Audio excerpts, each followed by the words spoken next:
Hello everybody, Reggie Time here, and we're playing some 40NL and some 60NL today on the Pot Bombers Club in on PPP Poker.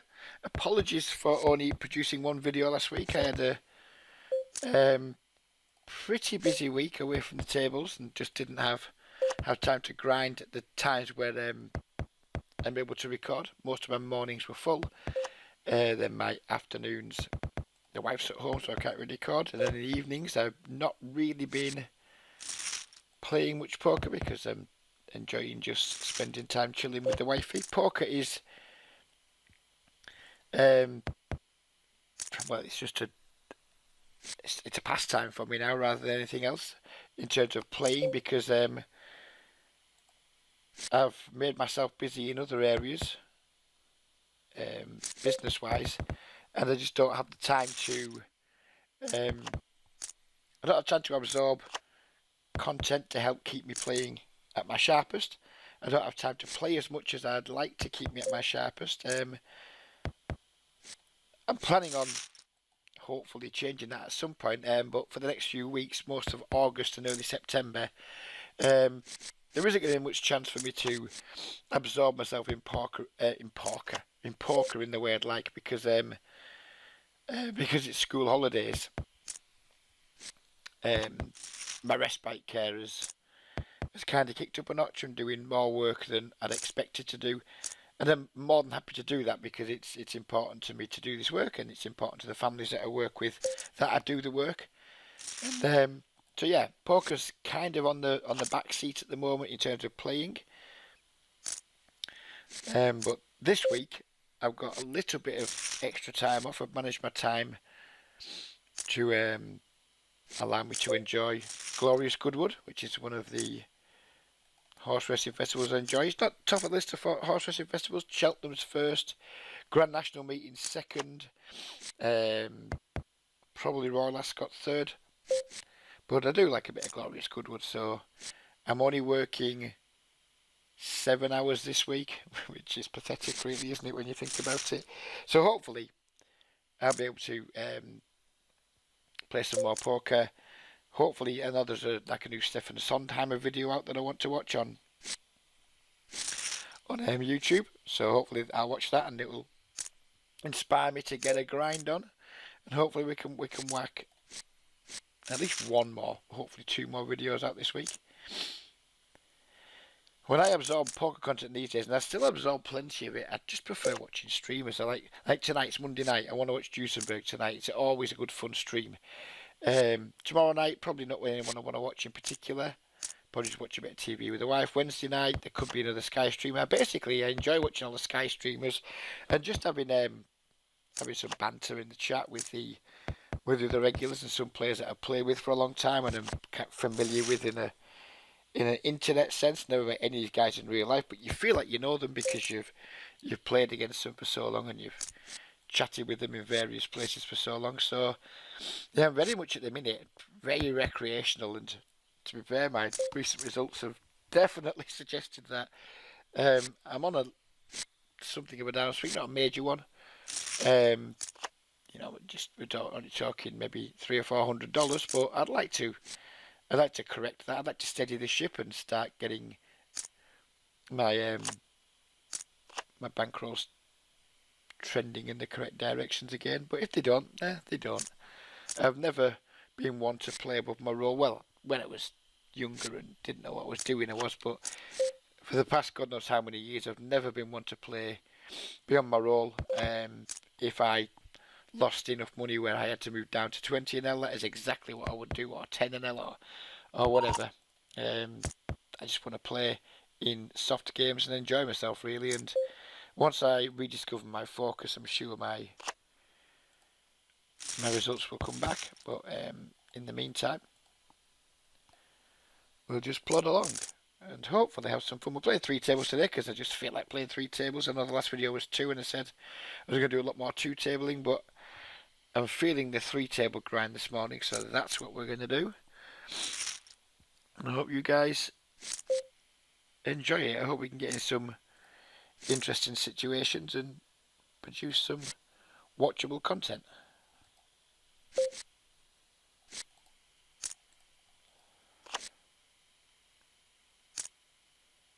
We can call here with the fives. This dude in the big blind isn't a particularly aggressive three better. Probably need to check call once here, although I won't be in love with it, especially versus that sizing.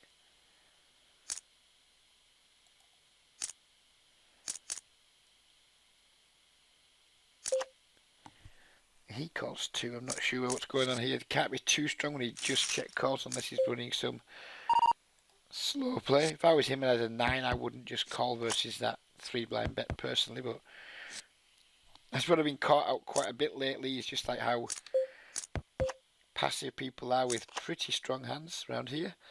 Do we want to squeeze or just call with the king queen? Just call. I think this guy's only got a 13% PFR and he's raised from relatively early position. We're done with the fives, by the way. If this guy had a bigger PFR, we could have squeezed the king queen in the button, because I don't think this guy's ever too strong.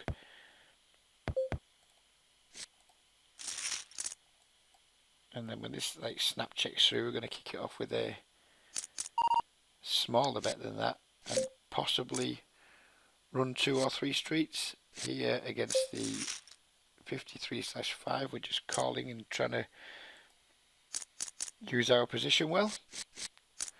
Not in love with the fact it's a 5% PFR. Then this guy's min 3 bet, which is fucking hilarious. Well, he hasn't min 3 bet, he's made it more than the min 3 bet. So he's going to try and smash the granny out of the flop, which we have done, and now we're going to try and pump a lot of money into this pot before a red one comes, or a 10, a queen or an ace comes. That's not going to be enough, sir. That 90. I'd like to see him raise. That would be delightful.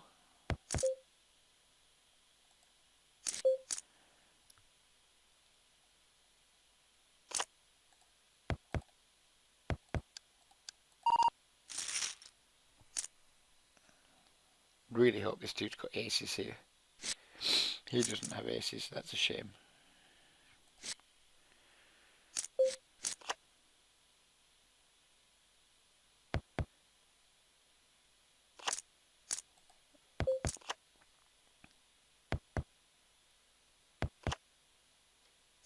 Bet really quite big here.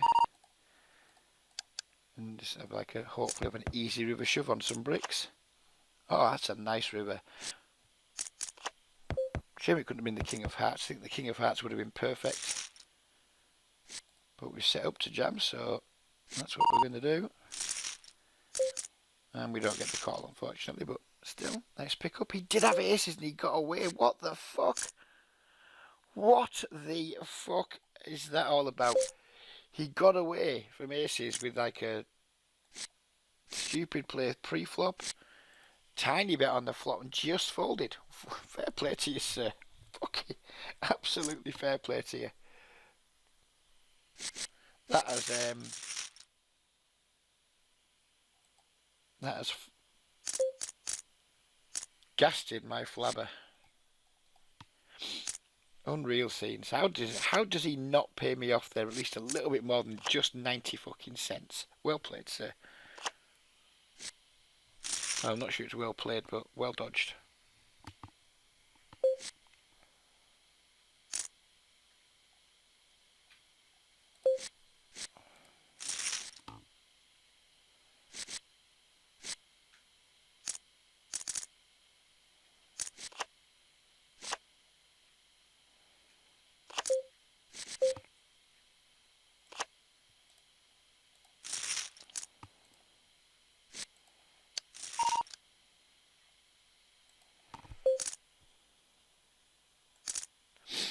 He's in the aces versus this donk bet.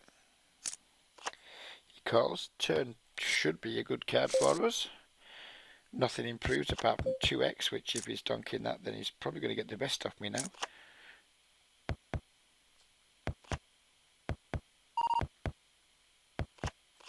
Actually, I think we're going to check back here.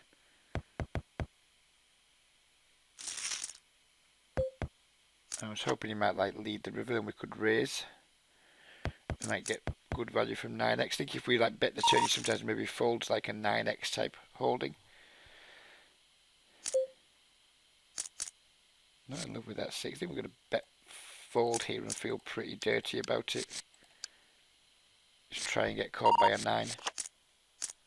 About all we can get called by now, given the way the hand's gone down. About pocket 8s, pocket 7s, etc. as well, possibly.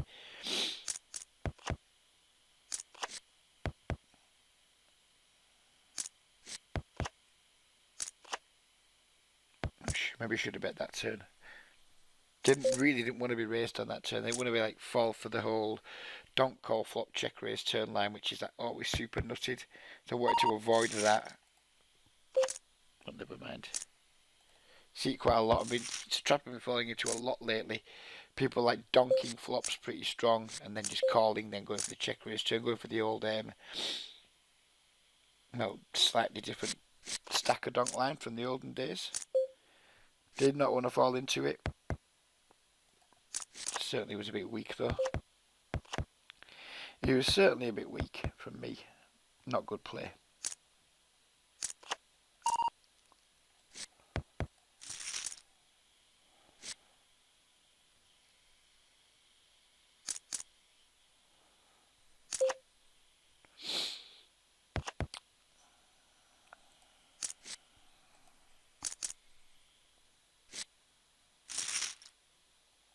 So anyway, what's been going on in the world since our last video? I think the first thing that I want to talk about, because it touches on two things that I think are quite interesting, is the Negreanu rant. I don't know if you're aware of it. Someone insulted his wife on stream apparently, and then he kind of just had a bit of a tantrum. It was nowhere near. I mean, I'd heard about it yesterday, and I was kind of looking forward to seeing it, thinking it might be quite entertaining. It was nowhere near as bad as the people that were talking about it seemed to be making out. Twitter was going mental over it. People were going mental over it in Lex Veldhouse's chat yesterday. I'm going to check back the 8s here. 5 ace. Nice answer. So I was thinking, what has fucking Negreanu done? So I was looking for it last night, couldn't find it. Put a message in my Facebook group, and someone put me a link up to it, and it was like a 20-second clip of him just basically saying he would fight somebody, he would break their teeth and feed them to them anally and stuff. And yeah, it's embarrassing for him to respond like that to someone who's like clearly just trying to troll him. It's a schoolboy error from Negreanu, but fuck me. I mean, if people are starting to get offended by that and going to start going after people on social media because someone's responded in like a bit of a over the top way to someone like criticising his wife or his relationship or whatever, then just fuck off. And this is what leads me on to the bit that's really pisses me off with the internet right now and people in general. And that is, what are we doing here? It's 8-7. No, we can't call Rivers, so he's going to fold it now. I mean, yeah, Negreanu, I think Negreanu's generally good for poker. Do I think he's a bit cringy at times? Yes.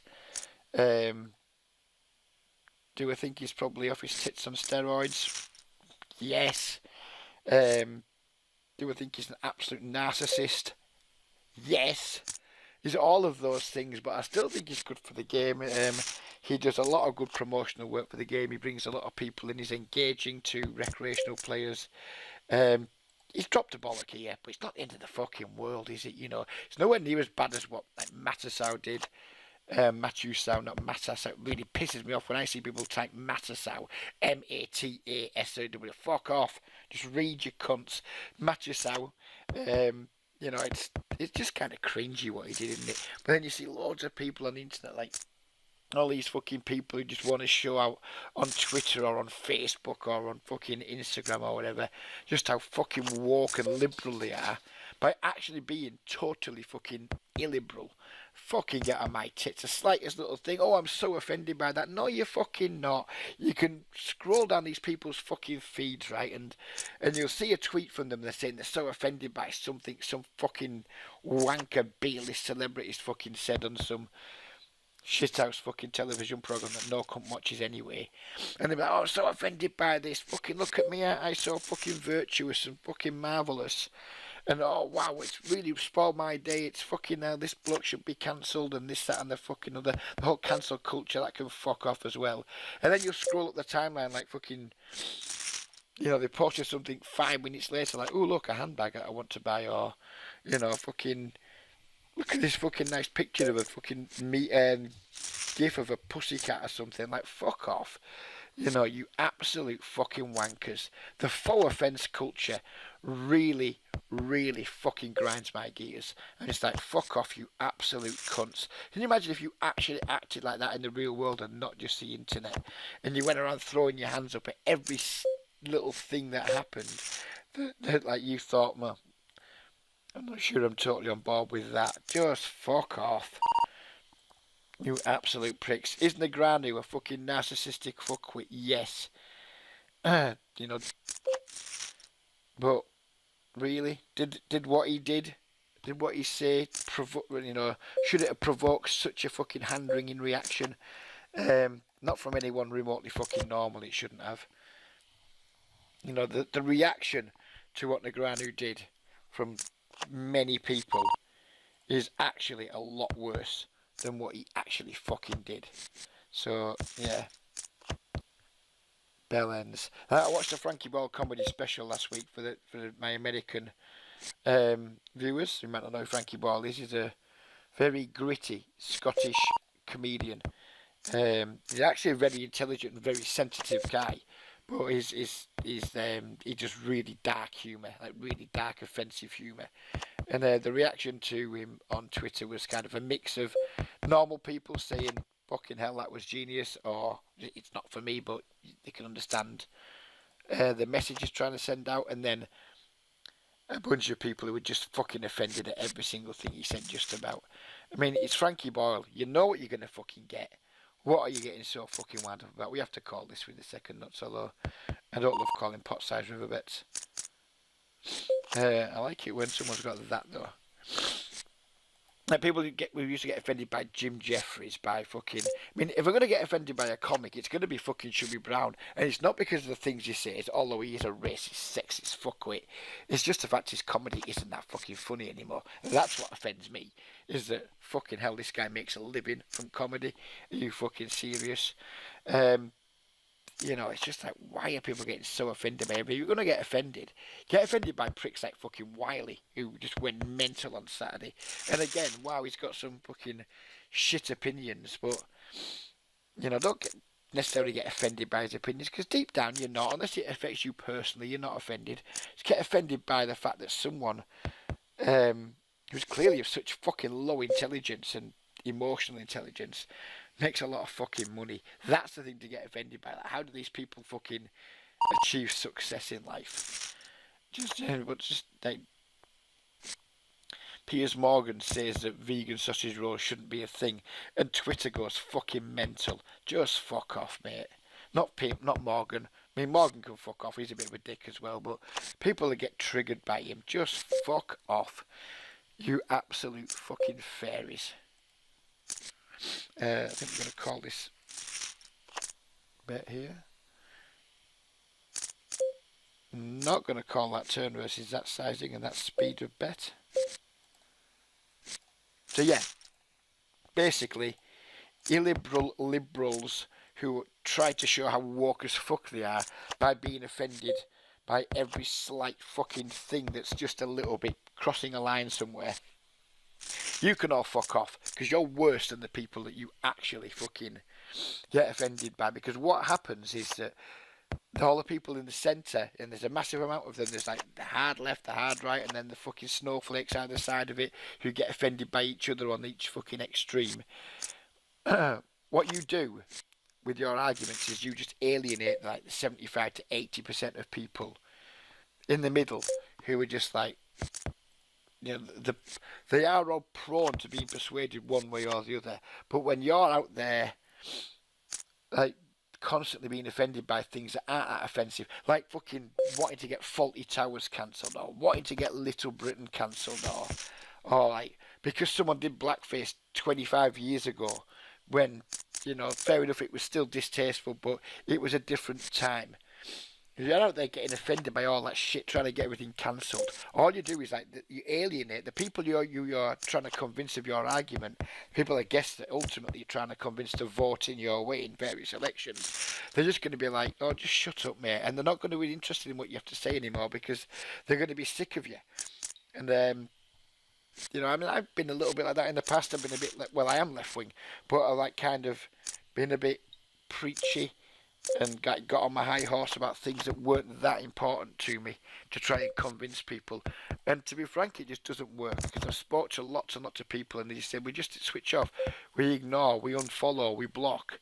So your message doesn't get out there if it's too persistent and too pathetic with, because you're wanting to cancel. I mean, John Cleese is a prick. He's a funny man, but he's now a prick. His views are outdated, etc. But don't cancel Faulty Towers. Don't cancel. Don't edit bits of Alf Wiedersehen put out because they use words that are inappropriate now. It was made 40 fucking years ago. Of course they were using language that's inappropriate now. It was of its time. When Gone with the Wind is getting knocked off fucking HBO, then just fuck off. And that is, this is what happens, and that's why the Black Lives Matter movement doesn't cut through as well as it should do, because people don't understand it, because they're so fucking sick and tired of having stuff rammed down the throat. When a really important issue like Black Lives Matter comes out, it doesn't cut through as much because people are like, all right, them fuckwits are just banging on about some fucking bullshit again, are they? And the message just gets lost. So you're doing more harm than good. So fucking stop it, you absolute fucking cocksuckers.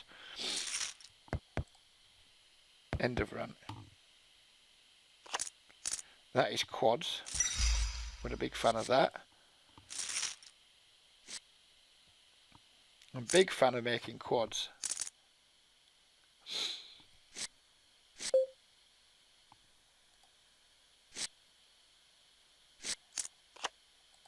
What do we have this guy as? He's 3311. You're a fish, aren't you, mate? You're a fish. This guy doesn't squeeze, as we discussed before, so we're just going to flat the sevens in the small blind. If we had someone in the big blind who had a higher 3-bet there, 7 or higher, we will probably 3-bet the sevens, but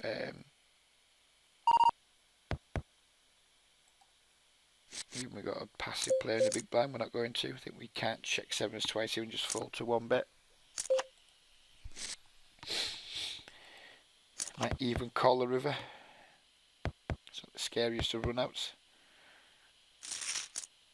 And we win.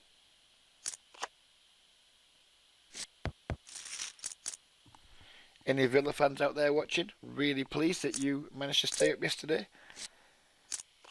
The one thing that annoys me at the Premier League, it's when fucking shit clubs get in it and stick around way too long with shit grounds and shit attendances. I personally, if I was in charge of the Premier League, I wouldn't let clubs like fucking Bournemouth into it. I wouldn't let Burnley into it, even though they've done quite well. I wouldn't let sides like fucking Huddersfield in. Basically, if you don't get more than 30,000 fans a week, then just fuck off. Don't be in the Premier League, as far as I'm concerned. So Watford, wasn't disappointed to see them go down. Norwich, couldn't give a fuck to see them go down. And Bournemouth, it was a good result yesterday. Of all the sides I wanted to see up, Villa was it. I'd like to see Brighton fuck off as well at some point and be replaced by a proper club like Derby County or Nottingham Forest. Even though Forest probably don't get 30,000 anymore, they're still a proper old school club that I'd like to see back in the Premier League. Easy call with the ace king. Just gonna swerve a 10 for a nice pickup. And no queen now, isn't it? We're dodging the queen now, which we do.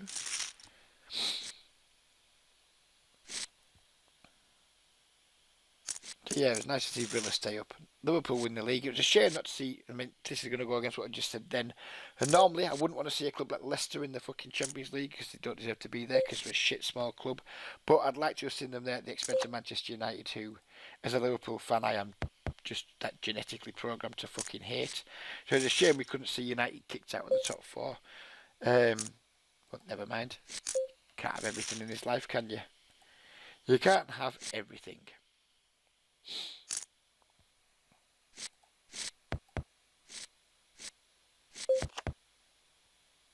World Snooker starts this week too. I've had 2 bets on the World Snooker this year. I don't think it's going to be like the year of a flair player to win. I think it's going to be more attritional than usual because of all that, what's going on with COVID and stuff. I think the winner of this year's World Championship is going to need to have like extreme mental strength. And so for that reason, I've had 2 bets. I've had a bet on Mark Selby, who is probably the mentality master at snooker. He just grinds and grinds and grinds. He's not the most talented player anymore, but he's an absolute mentality beast. And I've got someone who I think will eventually win a world title. Maybe like this strangest of years might be his time. Kyron Wilson, I think I've got on them both at like double figure prices. I think Wilson I got on at like 20 to 1, something like that. And I think Selby got on at 12 to 1. So I'm very much looking forward to that. World Snooker is one of World Snooker Championships. Absolutely one of my favourite times of the year. Usually it coincides around with the Grand National, but obviously in this COVID affected sporting year it's going to be happening in August. It's going to be a bit weird. Sitting inside the house in gloriously hot weather, hopefully. Watching snooker players play to a 1/3 capacity Crucible Stadium, but Crucible Theatre, sorry, but still very much going to look forward to it. What are you doing, you cunt? Now this is offensive. Somebody who comes and plays 17/16 and just like, but obviously on some like shit short stack strategy, you can fuck off, mate, and get in the sea.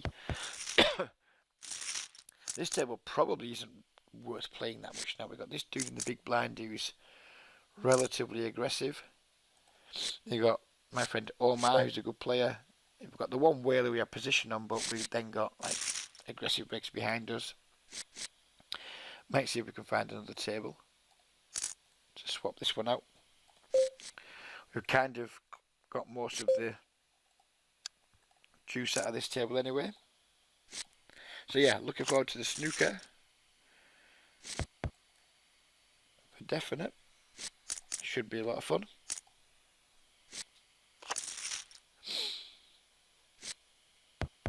Nah, we're only recording 18 more minutes. Fuck it. We'll leave it as it is. We'll leave the tables as they are. Swapping tables in and out on videos is always a ball ache. So we won't bother. I'm going to have a vape now. And last week I made a video on Wednesday. And it was a good video in that I'd lost $100 on it and ran pretty shit. And then I muted my microphone about like 2/3 of the way through the video whilst I was vaping. And I thought I'd unmuted it and I hadn't. And I lost like the last 1/3 of the video's audio. And it tilted me pretty fucking hard, to be honest. Because even though I lost, it would have been it would have been a fun watch for you guys. So we're going to vape, and we're just going to vape on microphone, and that's just how it's going to be. I'm going to gamble with this guy here, I think, and just make a small 3-bet. Just willing to pump with him instead of using some unusual sizings. Ace 10, probably not the strongest of hands, but this guy's going to go broke at some point, and I'd like first crack at making that happen. We're going to 3-bet here to like 480 or something like that. And then if one of these comes over the top again, then we'll have to get out of the way because he will literally never be a bluff. But try and get heads up against this dude.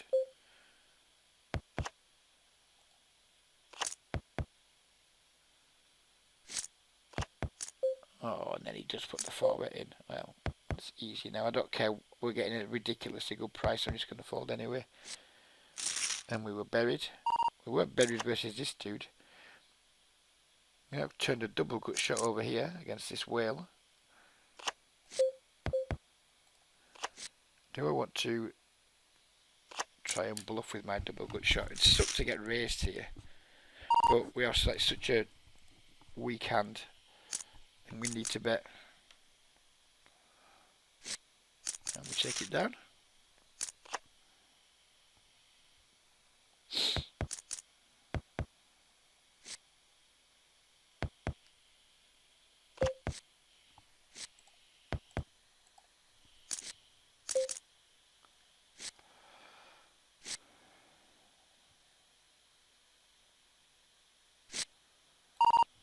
I just don't need to be getting out of line with this hand here. So I probably wouldn't be at this table now if we weren't like finishing a video off. But we are. So there we go. We'll have to. I mean, you could make an argument for 3-bit and like a 5-6 suited, but oh my, he's a decent player, but he's not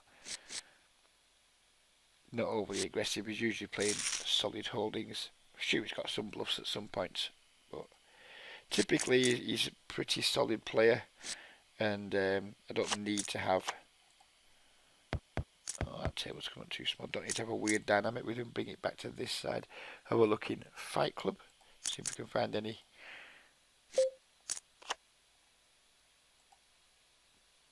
Worthwhile tables in there. I think we can. We'll play this one instead. So we'll move this one along. No, we'll play it off camera for now. We'll play around to our button. That'd be bad practice too. To like just switch the table out before we needed to.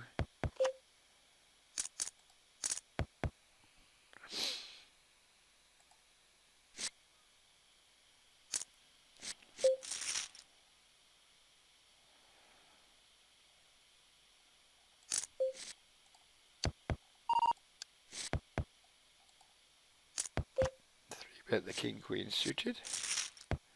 Hope not to get 4-bet, because that would disappoint me.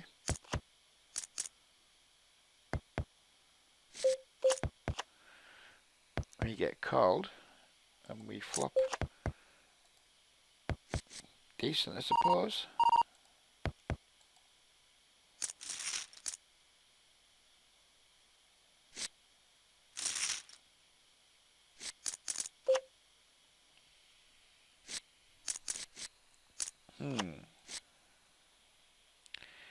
SPR now of not a lot. And if we bet, we're calling it off. What floats does he have on that flop? Probably not many.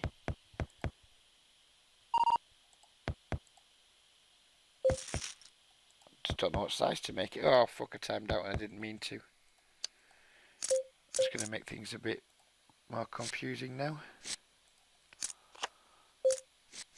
Slide this other table in while we're doing nothing. Well, not while we're doing nothing, while we're working out our options. It's not quite the right size, but whatever. And I don't love anything about what's going on here. I've kind of lost focus during the hand. This is why I don't like switching tables in and out. I think I'm just going to fold the river though.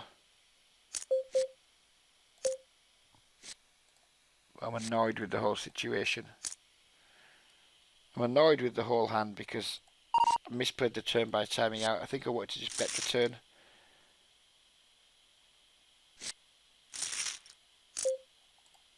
I don't think I can fold. Good hand, sir. Good hand. Fuck that hand. I mean, if I'd played it how I wanted to play it, I would have bet called the turn. Anyway, I just timed out. I'd come to the conclusion I need to bet this turn. And I was thinking about a timing, then I didn't hit the time bank in time, so I would have lost the same amount anyway. I just lost it in a way more disappointing way. But nice hand, nice flat, sir. I was chatting with my friend Ross Lethal Shaggy about this the other week. He complained to me that someone had like slow played aces pre against him, and he got a little bit. You could tell he was rattled by it, and like he felt like he was being like I don't know. I can't remember exactly how I word it, but he thought the guy was fucking like trolling him almost by not 4-betting him pre-flop. It was a cooler spot, kings versus aces, and you know, I kind of said from my point of view, I quite like having some flats with aces in my playbook, and yeah, that's why I like it, because I mean, if this guy puts the 4-bet in pre, then I just go away with my king queen, and he doesn't get full stack value. So yeah, yeah,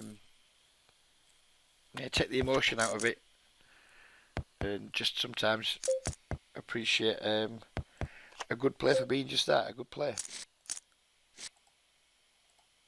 I mean, do I think this player's a good player in general? Not really, but he certainly played that hand well, and fair play to him. No beef from Reggie. No beef over here, sir. Certainly getting our fair share of playable hands, though, at least. I think we're probably still up for the video at the moment. Not going to be at a no now because we left one of our tables that we were up like 40 at.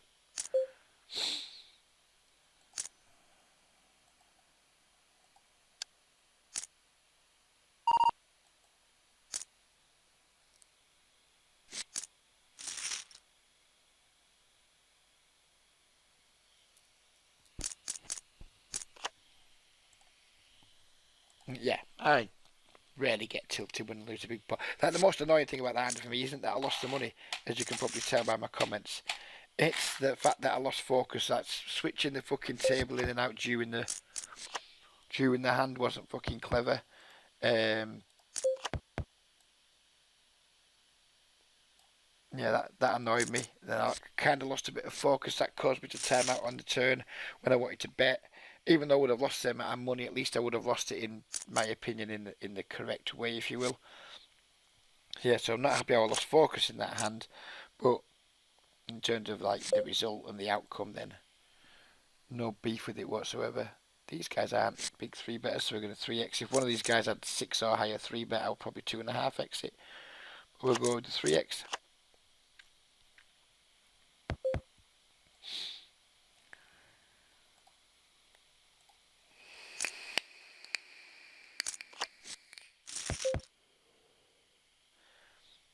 I'm going to bet this turn pretty hard, then just give up, I think, if we don't hit the flush on the river.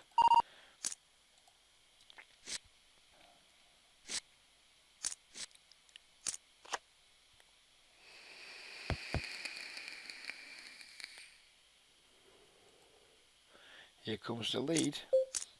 Yep, wrong move, sir. Wrong move, sir.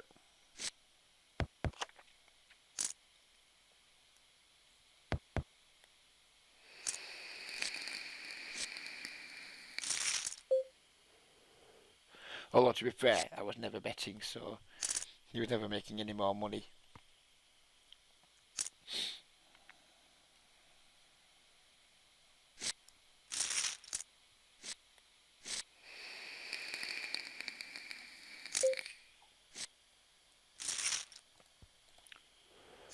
So this table here is actually US dollars, not Aussie dollars, so it's kind of almost comparable to these stakes, not quite. A tiny bit smaller than the 40NL. We're in 3 bet, we have 2 9s. We're not going to be folding. We're not loving it, but we're not going to be folding against a somewhat aggressive, decent looking regular.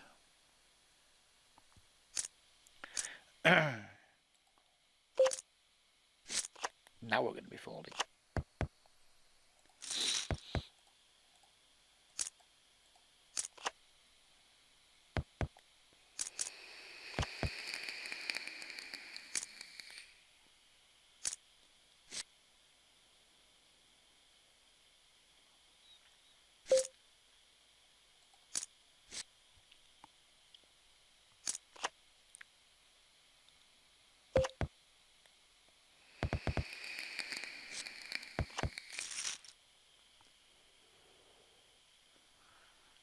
I don't think he's got here when he checks back. I mean, obviously he could be checking back pocket aces and pocket kings, pocket queens, jacks. I think he probably c-bets his there. If he's like 3-bet me with like a 10-9 suited type hand, I suspect he probably bets that flop. So I think most of his checking back range is going to be hands that still have us beat.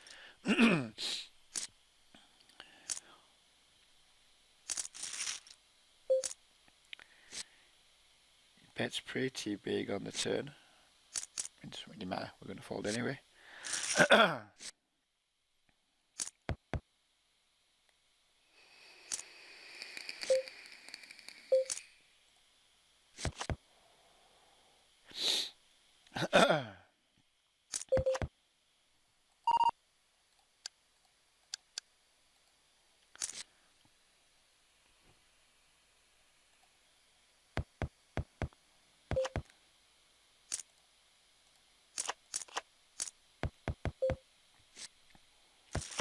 Don't need to see bet here. We're going to check back and call most turns, except like maybe a queen.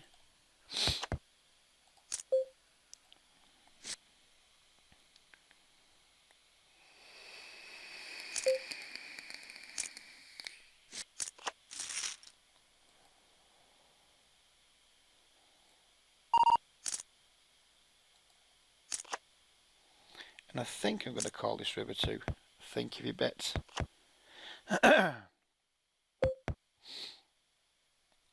Check back, hope to be good, I guess. No value in betting. Pocket 8.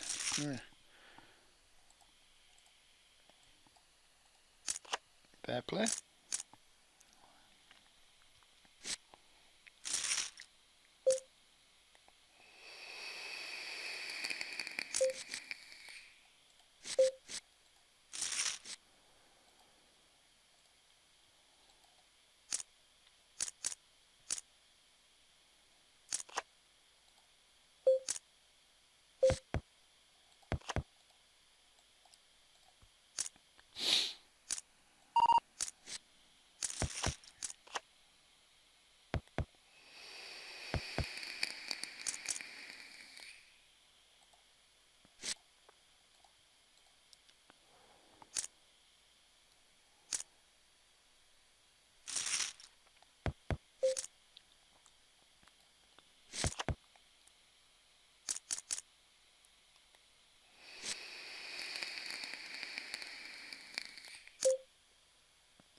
This guy's just switched seats. Can't say I blame him for that.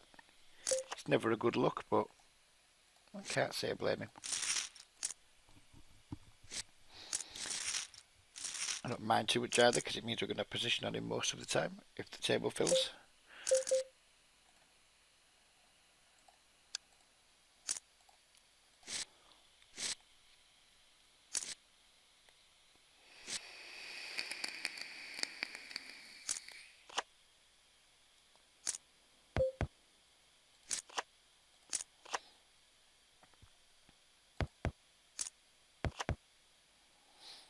Not folding if you check raises here. Backdoor stuff.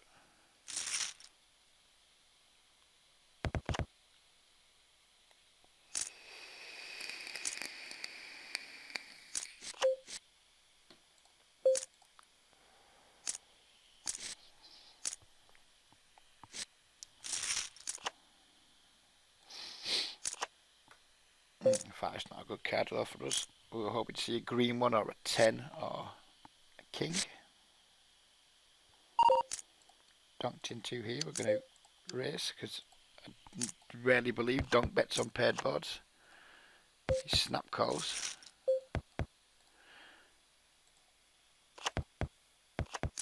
Calling the river if he leads. He doesn't. It's going to go for a smallish bet. Just try and get paid by like a medium pocket pair.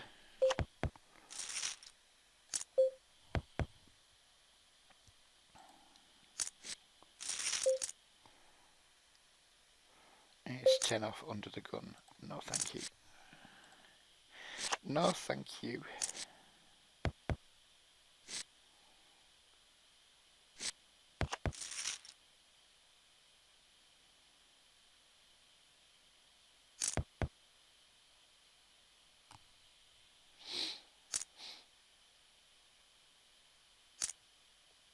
So I think we're going to wrap it up in a moment. I'm going to continue playing for a while longer, but we're going to wrap the video up. We're going to certainly play the 9-10 suited though.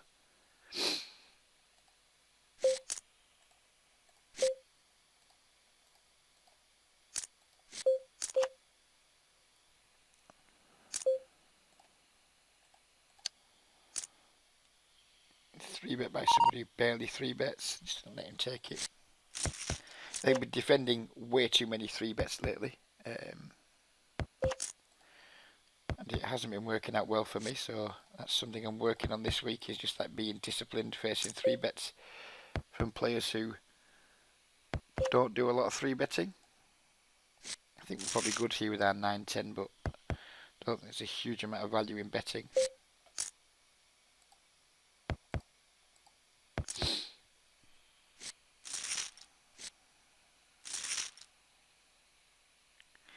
Pre-raises we're going to call with 2 fish in the blinds.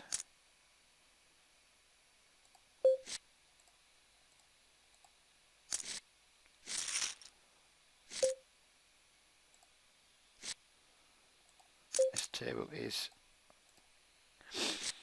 developing nicely. Fair enough, they haven't got much money, but we appreciate the statistics of them. So I'm looking forward to continuing on this table when the video ends.